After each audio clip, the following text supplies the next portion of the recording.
Selon des centaines d'études et de témoignages, le télétravail rend les salariés non seulement plus heureux, mais aussi plus productifs. Et tout ça sans que l'employeur n'ait à débourser un centime en plus. Pourtant, ça y est, l'offensive des entreprises pour mettre fin au travail à distance a commencé. Ce sera un regret pour certains, pour d'autres, c'est le télétravail. En tout cas, l'âge d'or du télétravail est-il révolu? On va parler de télétravail avec vous aujourd'hui. Et une question, est-ce que ce serait pas la fin du télétravail, Christophe? En tout cas, il y a une tendance de retour en arrière. Les résolutions d'après-Covid semblent s'envoler. De plus en plus de sociétés souhaitent revenir sur leurs accords garantissant le travail à domicile. Alors, est-ce la fin du télétravail? Désormais, il faut revenir au bureau. Amazon l'a annoncé, le télétravail, c'est terminé pour quelques 300 000 salariés. Nous fait rire, ça porte. Oui, c'est un truc de patron, ça, de vouloir mettre les gens sur place. Des géants comme Apple, Amazon ou Tesla demandent à leurs salariés de revenir au bureau, parfois à temps plein. En France, c'est AXA, Michelin ou Publicis qui reviennent au présentiel, et souvent aux grandes dames de leurs salariés. Il y a même une grève chez le concepteur de jeux vidéo Ubisoft pour protester contre la réduction du télétravail. Aujourd'hui, on a, nous, des collègues qui ont déménagé à l'autre bout de la France, qui habitent à Montpellier, dans les Ardennes, ou enfin, je ne sais pas trop quoi. Et en fait, ce retour-là, ça va les forcer à prendre le train tous les jours, et il n'y a aucune raison pour ça, en fait. Faut savoir que la direction, quand elle nous annonce le retour au télétravail, elle ne fournit aucun argument. Mais le plus surprenant, c'est que le télétravail est une bonne affaire pour les entreprises. Mon exemple préféré, c'est cette étude sur un centre d'appel d'une compagnie de voyage. Ils ont séparé les salariés en deux groupes. Un groupe d'environ 250 salariés qui travaillent à distance et un groupe de 250 autres salariés qui, eux, bossent au bureau. Les deux groupes ont exactement les mêmes tâches et exactement le même équipement. Les chercheurs les ont suivis pendant 9 mois. Alors quel est le résultat? Eh bien, les salariés en télétravail ont nettement augmenté leur performance. Ils travaillent plus longtemps, ils prennent plus d'appels, ils obtiennent une meilleure satisfaction client, ils prennent moins de pauses, moins d'arrêts maladie et ils démissionnent beaucoup moins fréquemment que les autres salariés. En plus, l'entreprise estime que chaque salarié qui est en télétravail lui fait économiser à peu près 2 000 $ par an. Des économies sur le loyer, sur l'électricité, sur l'eau, sur la cantine ou sur l'entretien des bureaux. Donc les télétravailleurs sont des salariés plus productifs et qui coûtent moins cher. Et ça, c'est une étude qui date d'il y a plus de 10 ans. Donc autant dire qu'à l'époque, il y avait beaucoup moins d'outils et beaucoup moins d'habitudes qu'aujourd'hui pour travailler à distance. Et pourtant, beaucoup d'entreprises veulent faire revenir le salarié au bureau. Et quand j'ai vu ça, je me suis dit que je passais à côté de quelque chose. Donc j'ai écouté les arguments des entreprises, mais aucune raison officielle ne tient la route. Vous allez voir.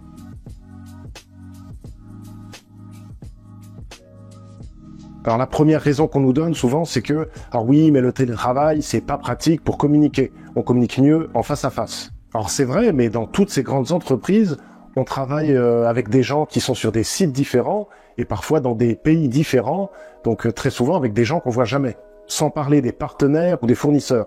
Donc si on sait faire pour des gens qui sont 100% à distance et parfois sur des fuseaux horaires différents, je vois pas trop pourquoi on saurait pas faire avec un collègue qui est chez lui 1 ou 2 jours par semaine. Alors sinon, il y a l'argument, oui, mais le télétravail, c'est très dur pour les juniors, parce que vous comprenez, quand un jeune diplômé arrive, c'est un peu compliqué de l'intégrer si on est en télétravail. Oui, sauf que les entreprises refusent souvent de recruter des jeunes sans expérience. Je m'appelle Elodie, j'ai 25 ans, j'ai un bac+5 en marketing et stratégie digitale, j'ai 2 ans d'expérience en tant que chargée de communication, et aujourd'hui ça fait 7 mois que je suis en recherche. J'ai envoyé plus de 400 candidatures, environ 10% de retour. Et quand je parle de retour, c'est surtout des mails automatiques en fait, pour m'informer que ma candidature n'a pas été retenue. Souvent, pour un jeune diplômé, c'est la croix et la bannière pour décrocher son premier poste. Donc que les entreprises nous fassent croire qu'elles veulent bouleverser toute leur organisation pour 2 ou 3 juniors qu'elles vont embaucher tous les 3 ans, c'est pas très crédible. En plus, ce qui est bien plus crucial pour une entreprise, ce sont ses cadres. Ce sont eux qui sont difficiles à recruter et ce sont eux qu'il faut retenir en priorité. Et justement, une étude APEC a montré que 82% des cadres qui télétravaillent seraient mécontents si leur entreprise supprimait cette possibilité. Et près de la moitié affirment même que ça les pousserait à chercher un nouveau poste. Donc l'argument RH, il tient pas. Et puis sinon, l'autre grand argument, c'est la peur que les salariés fassent rien. Oui, s'ils sont chez eux, ils vont rester au lit et ils vont jouer à la PlayStation. Mais c'est marrant parce que les mêmes entreprises qui sont contre le télétravail sont celles qui ont tendance à installer des baby-foot et des salles de sieste dans leurs locaux, soi-disant pour le bien-être de leurs salariés. Et on nous dit, oui, mais avec le télétravail, va y avoir du désengagement et va y avoir une perte de motivation. Et on a vu que c'était bon pour la productivité. Il y a même une étude du BCG qui établit un lien direct entre politique de télétravail et chiffre d'affaires. Sur 2 ans, ils ont étudié plus de 500 sociétés cotées en bourse. Et celles qui ont fait le choix de la flexibilité du lieu de travail ont connu en moyenne une croissance de 21%. Par contre, celles qui ont imposé un retour au bureau ont cru de seulement 5%. Mais alors on a enfin trouvé un système où les salariés se disent plus heureux, où ils sont plus productifs, où ils se disent aussi plus motivés à rester dans l'entreprise. Et ils sont même prêts à renoncer à des augmentations de salaire. En gros, c'est le paradis managérial pour les entreprises. Et pourtant, ce paradis, elles en veulent pas et elles veulent à tout prix y mettre fin. Et je vais vous dire pourquoi.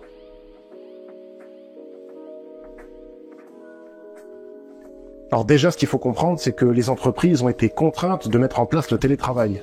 Pendant le Covid, elles y étaient obligées, et après le Covid, c'était ce qu'on a appelé la grande démission. Après 2020, les démissions ont explosé.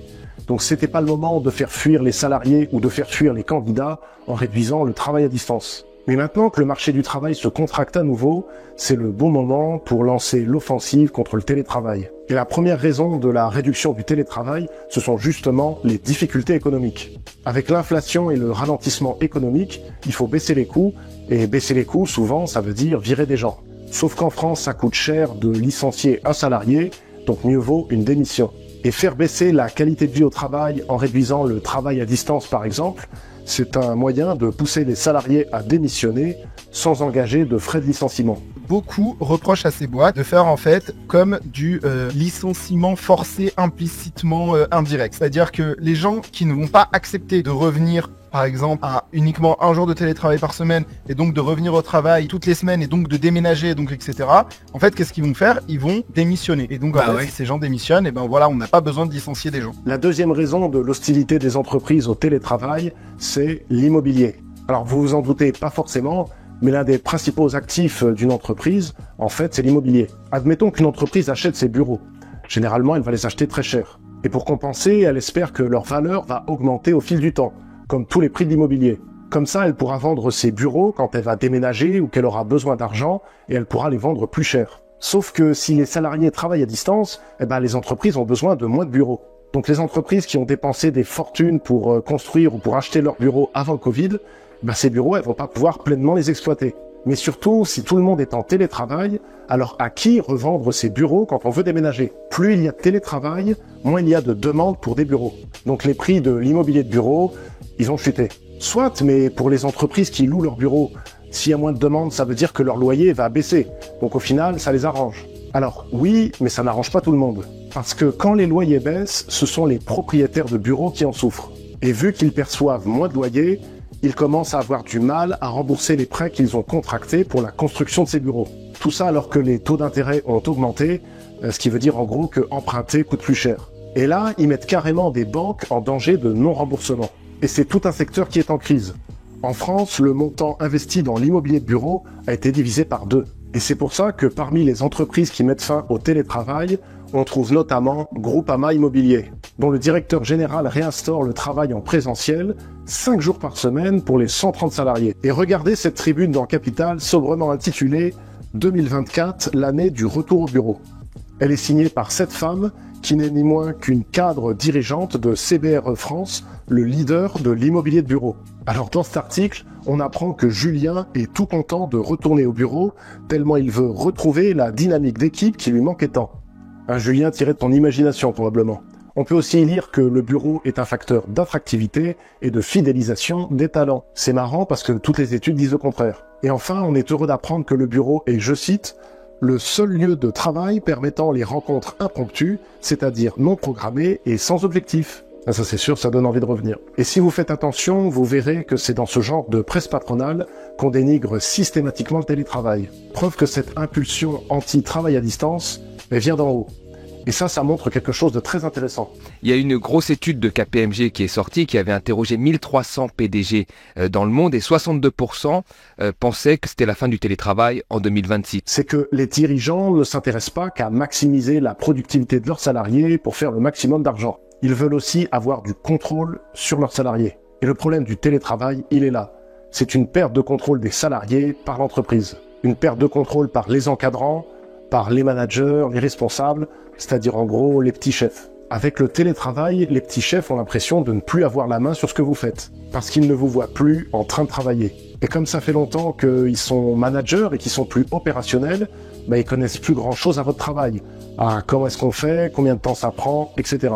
Moi j'ai vu des responsables communication par exemple, qui savent même pas comment fonctionne Twitter ou comment fonctionne le back-office d'un site internet. Parce que le boulot d'un manager, c'est pas de produire, c'est de superviser, de chefer si vous voulez. Et c'est plus compliqué de chefer à distance. Et c'est ça la chose la plus subversive dans le télétravail. C'est la remise en question de l'utilité des petits chefs et du management en général. Parce qu'un petit chef, son boulot, c'est quoi? C'est de prendre des décisions. Donc il a tendance à multiplier les occasions de décider. Et le micro-management, c'est ça. C'est je vais pas te laisser faire ton travail de manière autonome et je vais te demander en permanence de rendre des comptes pour que je puisse décider si j'approuve ou non. Donc écris-moi une note sur comment tu comptes faire, fais-moi un compte-rendu de ce que tu fais ou fais-moi un rapport sur comment tu as fait. Et le paradoxe, c'est que c'est justement le micromanagement, c'est-à-dire le fait de se faire superviser en permanence, qui crée le désengagement tant redouté chez les salariés. Mais la supervision, c'est sacré parce que c'est le boulot du petit chef. Et c'est pour ça que sur le télétravail, l'argument de la productivité ne prend pas. Si vous êtes un peu plus productif depuis chez vous, bon ok, c'est bon pour l'entreprise. Mais pour votre manager, concrètement, que vous soyez un peu plus productif, ça change pas grand-chose. Par contre, s'il peut pas vous superviser en permanence, là, c'est son petit pouvoir qui en est diminué, et ça, c'est très concret pour lui. Parce que ça va lui demander de se remettre en question. Est-ce que je suis un chef qui a un vrai pouvoir et dont mon équipe attend les lumières? Ou est-ce que je suis juste un parasite surpayé pour emmerder les gens qui travaillent en les fliquant pour le compte de la direction? Par exemple, moi, mon dernier entretien d'embauche, c'était une femme qui me disait alors écoutez, moi, j'attends vraiment que vous régliez les problèmes, que vous soyez vraiment autonome et que vous me fassiez remonter le moins de décisions possible. Donc en gros, c'est l'inverse d'un petit chef. Et au moment de parler télétravail, elle m'a dit sereinement oui, vous pouvez prendre 3 jours. Parce qu'un bon manager, il s'en fout que vous soyez à distance tant que vous faites ce que vous devez faire. Sinon, c'est qu'il cherche à avoir du contrôle sur vous. Et pour finir, avec le télétravail, vous touchez une deuxième corde sensible chez les managers. C'est que plus on monte dans la hiérarchie, plus la vie professionnelle se joue au réseau. Donc quand vous êtes responsable, votre boulot, c'est d'aller rencontrer la direction, c'est d'aller rencontrer les autres responsables, c'est d'aller rencontrer les partenaires ou d'aller rencontrer les équipes.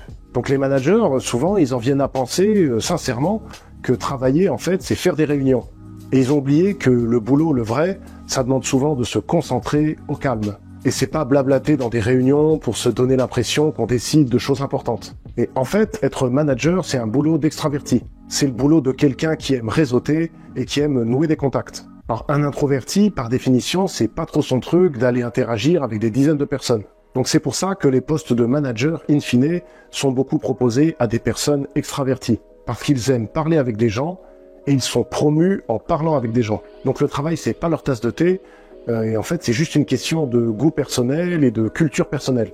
Et par contre, les introvertis qui travaillent mieux au calme, et là j'inclus toutes les personnes qui veulent bien faire leur travail, mais sans avoir à faire semblant d'adorer leurs collègues, ils vont à l'encontre de la culture dominante dans l'entreprise. La culture des managers qui aiment les réunions et de ceux qui aiment le micromanagement. Et au fond, la guerre menée au télétravail, ça montre que la productivité des introvertis est anti-corporate. Et c'est dommage de ne pas reconnaître la valeur du travail des gens qui sont plus silencieux. Parce que souvent, ce sont eux qui travaillent le plus. Et si je devais donner un conseil aux managers qui veulent pas devenir des petits chefs et qui veulent garder leurs bons éléments, je leur dirais, foutez la paix aux gens. Laissez-les travailler et évaluez-les sur ce qu'ils produisent réellement plutôt que sur leur sociabilité.